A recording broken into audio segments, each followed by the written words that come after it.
अगं कुठे आहेस? आलोय मी. अगं टावेल दे.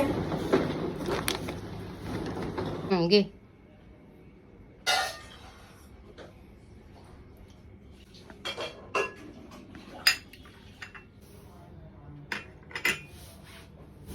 काय झालंय? कामावरून आल्यापासून बघतोय शांत आहेस.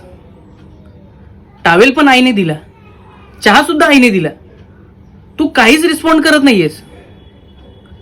कोण काय बोललं का तुला? बाबा काय बोलले का? की आई?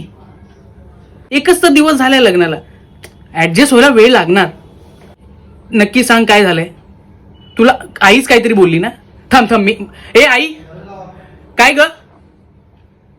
काय बोललीस तू हिला? काय रे? अरे देवा, झक मारली आणि याला उभा केला. अगं का शांत काय आहेस? मला समजू दे तरी. अगं कोण काय बोललं? मी सॉरी बोलतो. अगं एवढी नको राहू, प्लीज प्लीज. मी कान धरतो पाहिजे तर. प्लीज प्लीज ऐक ना.